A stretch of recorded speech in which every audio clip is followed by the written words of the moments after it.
Good morning. Welcome to Marketing Over Coffee. I'm John Wall, I'm Christopher Penn. and here we are. This is the day before, 2 days before the long weekend. Of course, we have Bob Norp in the can, which you already heard last week. We can make it sound like we're broadcasting live to fool everyone. And so we hope you enjoyed your vacation. We're actually back. We've got Inbound coming up, so that's huge news on the HubSpot front, and of course their IPO also big. But you had Facebook newsfeed changes. That's the most interesting stuff that I've seen in the past couple of weeks. What's going on over there? So Facebook announced that they are tweaking their newsfeed again to ostensibly to punish people who use clickbaity headlines. So, here's 23 things that you didn't know about marketing. Number 6 will shock you. Or I started running pay-per-click ads and you won't believe what happened next. They said those particular headlines they want to punish in the newsfeed, and the way they're going to do this is actually very similar to the way Google measures its search results, where they're going to measure how long you spend between the time that you click on the article and when you come back to Facebook. If I actually cut a video for this, I'll put a link in the show notes to the YouTube video. I cut a video on how Facebook tracks this, but Facebook essentially has a heartbeat running of when you're doing stuff. If you load up your Facebook page, you'll notice on the browser certainly, and even on the mobile app, that kind of have like little placeholders, like a little gray square and then those gray lines. Facebook doesn't decide what to show you until you actually scroll over that portion of the page. So as you're on Facebook, it's creating almost like a little heartbeat of activity, right? And then you click out. Facebook rewrites all the URLs, so it knows what you clicked out to, and then the heartbeat goes silent for a little while, and you come back to Facebook. So what they're saying is, if an article does you come back too soon, and enough people do that, Facebook's going to say, yeah, it's probably a clickbait headline. Psh, down that goes. So if you have been following the trend of BuzzFeed and Upworthy in your own marketing and writing headlines like that, guess what? Time to stop. Yeah, you're going to end up getting the hook. It's very interesting. I think there's nobody left in the world that believes that it's just a news feed and that you get what's there, but it is amazing the level of kind of curation and how it gets fed. But again, that's how this becomes a media play. It's more like a magazine where people choose what you get to see. It's not just the flow of news or your favorite people or anything like that. Yeah, and the other big takeaway is that if you are doing any kind of content marketing on Facebook, this clearly points to you need to keep people on your site for a little longer than they might have been. So to the extent that you can use anything like related content plugins for your site, it's probably time to put them in. Right, I was just going to say that's the big mistake that people don't make is if you have related content, you just throw that at the bottom of the post. Now you've got a chance to drag them through 2 or 3 pages, increase the time, and everything improves. Your life is better, and Mark Zuckerberg doesn't laugh at you. Is basically the punchline for that.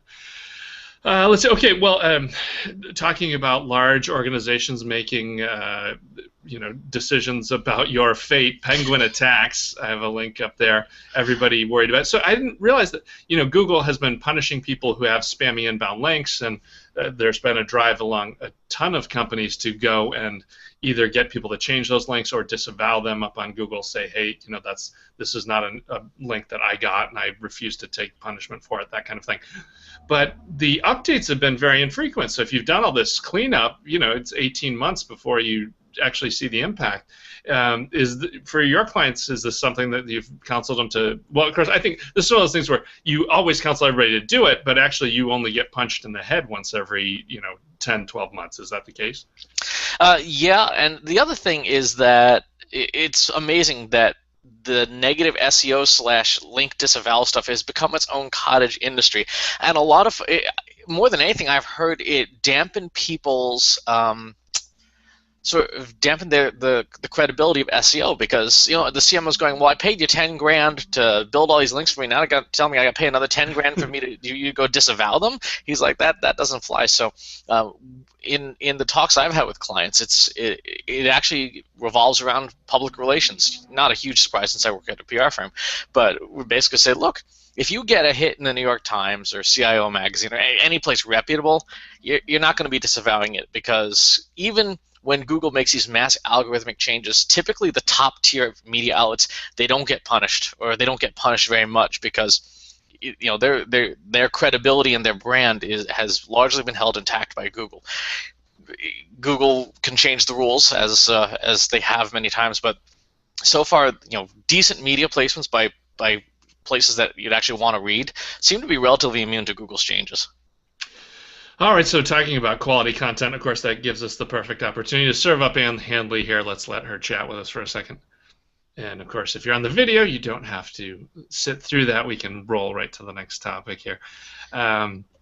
Amazon buying Twitch. That's not surprising for a huge boatload of money. Yes. Smart move or wrong? $970 million. Nearly $1 billion. I'm amazed at it on one hand, but on the other hand, it actually makes sense because the gaming audience is so incredibly loyal. And I've watched Twitch specifically to learn how to pick up certain tips for some of the games I play. Like there's a certain type of combat you do in World of Warcraft with a certain character class that this one guy Swifty is like legendary for being able to do. And watching him play, you go, okay, I could probably maybe do a portion of that, but the small portion I could do will drastically improve your gaming results. So Amazon buying it because, well, they have no credibility in gaming. They really don't. Like, they're the appliance store, and so now they're trying to get the content out there. Yeah, no, that's a great point. That's funny you bring that up because the other stat that I had was some numbers on the Fire Phone ready for sale. Somebody did some back solving, and apparently there's less than 35,000 of these phones out in the wild after a month. So I don't know. I mean, I don't have much to say on that besides that number. That's not surprising. When that came out, we were kind of laughing at it like, yeah, good luck with that. I don't know. Any other thoughts though on that? Are they, will they do better on the second round, or should they missing the mark here? It feels like obviously the numbers say they missed the mark. I don't, regardless of my opinion on it. But I think the other lesson there is that it really proves that just because you're Amazon and you have all the marketing power doesn't mean you can actually make a device move. I mean, you would think of the largest retailer online should be able to make that sucker move, and if 35,000 of them have moved, then I think it's kind of an endorsement of the fact that it probably wasn't a terribly great product. That it's not about to fly. Of course, all right, and so again, this will drop after the vacation, so Apple on the 9th rolling out new devices, so we get to go on record prior to the event. I guess I'm buying all of the rumors is that 2 models of larger phones, but the bigger one could go up to 128 and may not be available at launch or even for a couple months. I've seen a large iPad, 12-inch iPad they're talking about, because I guess the story is people are not replacing those as fast as they thought they would. And of course, I can attest to that with my iPad 1 at my desk here, which is still working fine. And then there's a lot of talk about the watch, bracelet, whatever you want to call it, with the sensors. And I think same deal, that may roll out, but maybe not be available. But I think if they do roll it out, they've got to have it for Christmas. That's the take there. I don't know, any different predictions, thoughts, or beliefs on what's going to go down with all that? No, I think when you surf Mac Rumors and Recode, between the two of them, they pretty much have nailed what the events are going to be about. So September 9th, we're looking for iPhone 6. We're looking for a couple different sizes. We're looking for larger iPad. We're looking for NFC chips in iPhone 6. So near field communications seems like a pretty strong bet.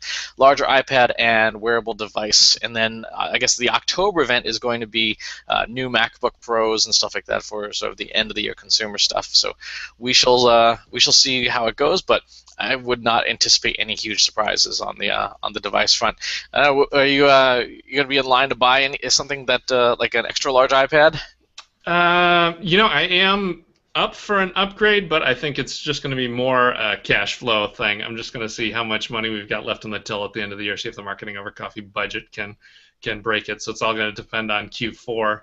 And who's in and out, but I'm trying to, and even I don't know. I'm still running an iPhone 4S, which is a workhorse and a great phone, but my old eyes could use the more screen real estate, and especially 128 gig phone. That's always the breaking point for me because my music collection is like around 60 gigs, so it doesn't fit on the 64 phone, and it would, I just hate like managing half my playlists and all that garbage. If I can just click sync all music, that remove some pain from my life. So and as you can imagine, if that's the level of pain in my life, buying a phone is not high on my list of stuff to do.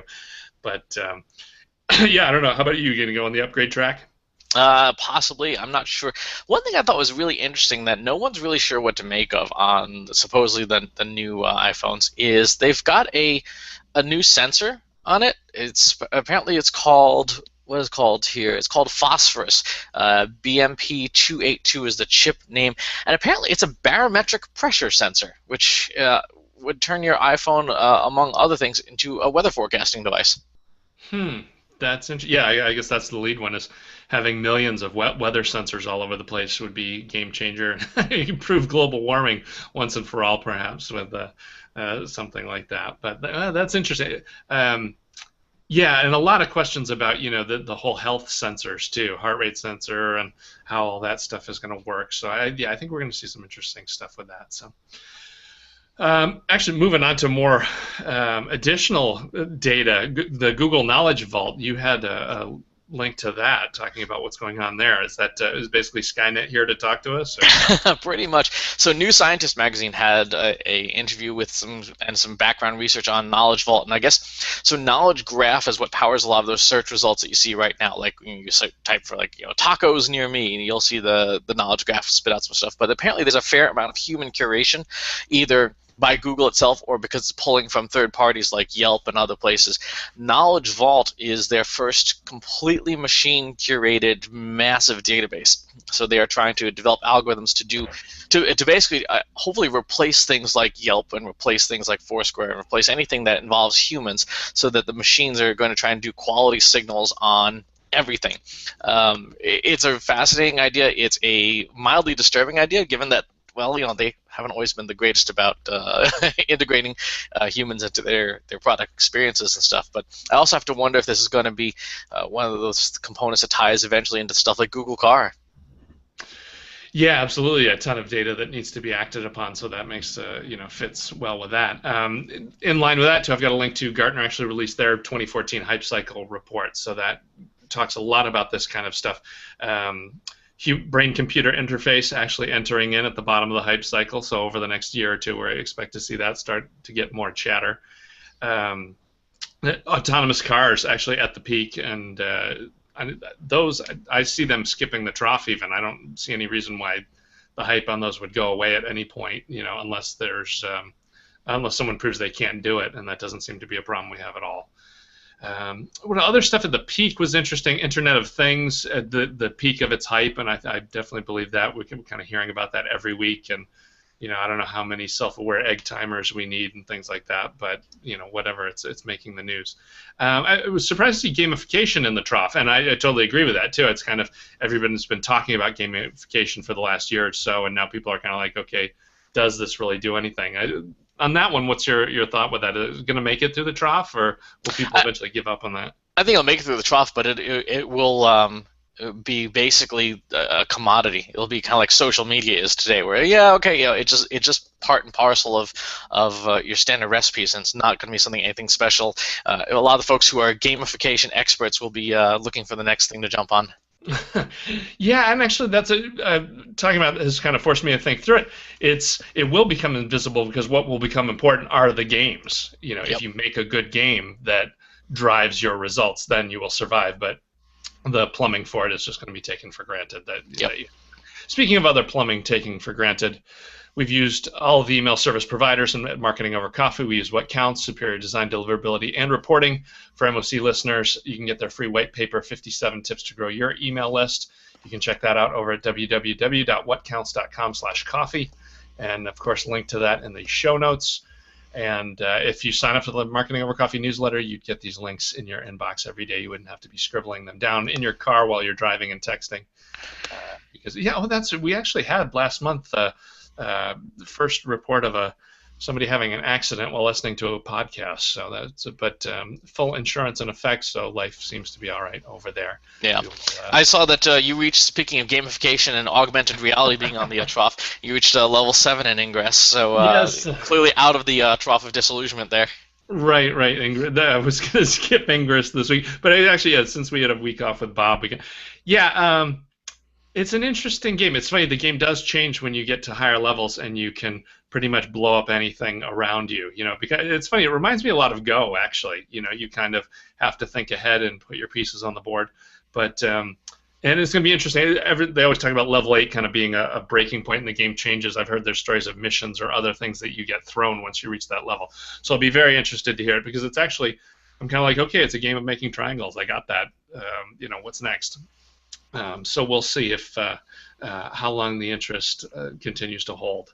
But yeah, it's just funny to see how gaming continues to hang in the headlines and continue to roll. And yeah, I definitely can see this augmented reality stuff going a long way. We just kind of need the hardware to kick it up another level, and I think glasses would be huge too if that comes into the picture. So Yeah, definitely. let's see, we've got Snapchat valuation at 100 billion now. I see, that's kind of an ongoing story about when will they finally pull the trigger and sell, or I think a lot of people are using that as a bubble barometer, unfortunately, but.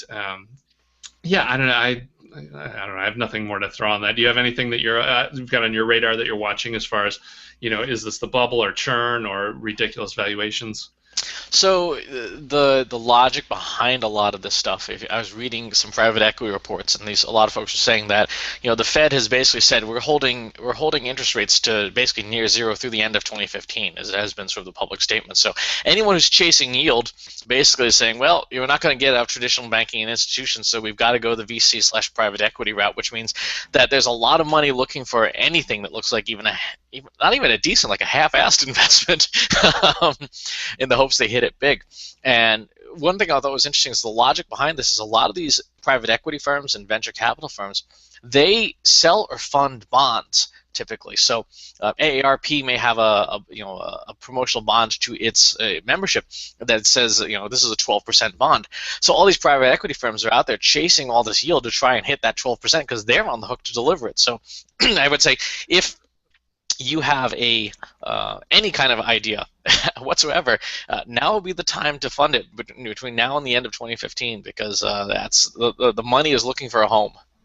Yeah, well, I think the Fed gets the idea of it now that money that gets dumped into VCs goes straight to jobs and salaries. That gets pumped right into the economy, whereas if you're making it easier for states to get bonds for constructions or something, that's money that gets parked, and the wealthy tend to sit on their bonds. They're not exactly dumping the cash back into anything. So that definitely helps the churn and keeps things moving. So, well, yeah, good news if you're on the VC trail. Then that's a wonderful thing. All right, we've got HubSpot's inbound coming up. That's just a week out from this drop. So if you're there, we'd love to catch up with you. We'll see what's going on over there. A bunch of sessions and a ton of people in town. Yeah, it's definitely becoming Dreamforce level. Between keynotes and bands and everything, it's become quite the deal. Are you actually going to be taking part in any of the Future M stuff going on? So the Wednesday 17th is going to be a busy day for me. In the morning, I am emceeing the HubSpot inbound talks. So I'll be introducing folks like Tamsin Webster, Mark Schaefer, and a few other folks. And then the afternoon, I'm speaking at Future M on how to turn data into insights. So it's going to be a very busy day. That sounds good. Yeah, well, I'll be down there for the same run of stuff. I've got my badge locked in, so it'll be cool to get in and see what's going on over there. I got a bunch of people to catch up with, and I think that'll do it for this week. So until next week, enjoy the coffee. Enjoy the coffee.